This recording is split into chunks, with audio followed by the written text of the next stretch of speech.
Hey, this is Evan Marquez, dating coach for smart, strong, successful women, your personal trainer for love. Welcome back to Love Splaining. This is our Tuesday coaching calls. This is for subscribers only. If you're not a subscriber, you'll probably be able to hear the question. I don't exactly know how we cut this, but I think you'll be able to hear the question. You won't be able to hear the answer in full. So if you want to get all the benefits of being a Love Splaining subscriber, click on the button below and you can get access to comments. You could ask questions on these coaching calls. You could ask questions during our mailbag. You can join our growing community. Without further ado, we've got our friend Jill.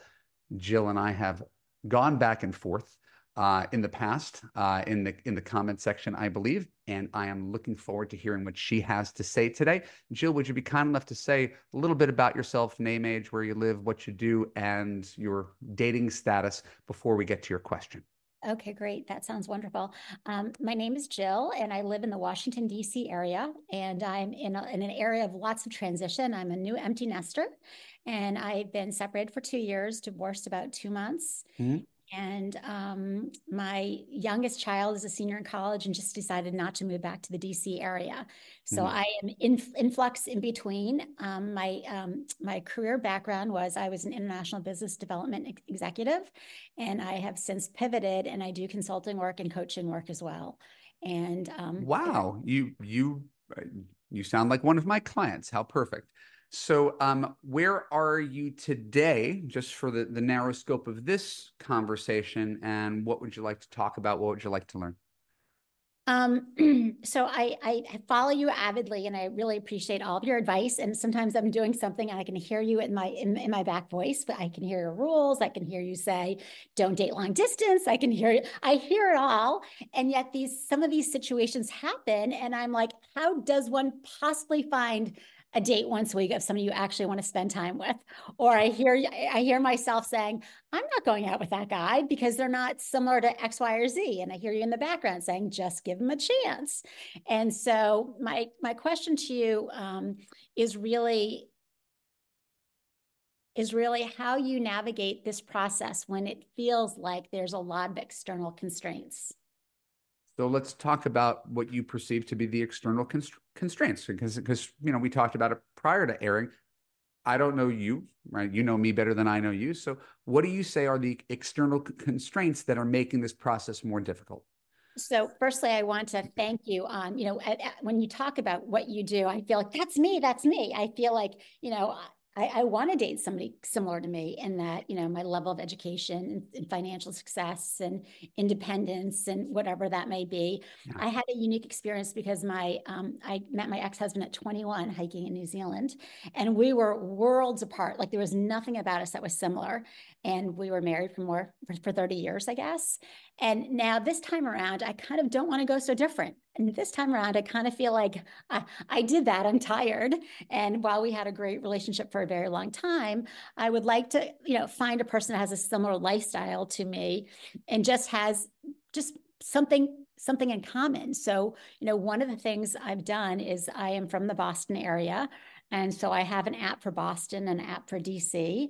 And I can hear you say, why would you date long distance? And I would say, yeah, but I'm from Boston and there's an element of familiarity and my son is moving there and who knows? Mhm. And so, when I hear you say date once a week, I sit there and I say, how is that possible? How do you find people that that fit your parameters that you can Yeah. actually find that? And then the whole dating process, I found that I had one situationship, but just in general, like I've learned so much from you recently and from other women, but some of it is really hard from a confidence standpoint. Either making me feel really badly about myself. And again, I can hear you say, like I would say to my daughter, why would you waste your time with that idiot? He clearly wasn't respectful, and yet my feelings have gotten hurt. Sure. And also during this process of people's poor behavior, like you'll have a conversation on the phone and not hear back from them after they said they would call you. Just sort of like dealing with like what is the etiquette of, you know, how you manage this when there are lots of not very pleasant people out there. Okay. Um, Thank you for your question. Your question was about five questions, and I'll do my best. No, it's okay. This is what's on your mind. You had a lot to get off your chest, and so I really hear you. I'm not teasing you even. Like I really hear you, and I understand why it's a struggle. And Uh, I think the first thing I want to present to you is that the thing you're talking about is a struggle for everybody, right? So it's not that you're wrong, anything that you said to me. I'm not going to argue with you about your perceptions or your feelings about what's going on right now and why this is challenging. I think this is like a large societal conversation. A lot of people are talking about this, right? Mhm. And so it's not just you. And you can go onto the internet and find women who agree with you about this stuff and say, you know, I wrote about something that's going to be in Love Splaining next week. Let's just give up on men. Let's just be the golden girls. Let's just travel. Let's just embrace being alone. We don't need men. And that's a narrative. And you'll find plenty of support for people who are like, it's just a shit show out there. There's no good ones left. If that's the choice you choose to make, I'm not here to argue with that choice. I'm only going to point out gently that most people return to love. There's a reason that people want this. I hate to be a tease, but the full episode is for paid Substack subscribers only. So if you want to hear my full answer to all my reader questions, go to www.evanmarckatz.com/Substack to become a paid subscriber.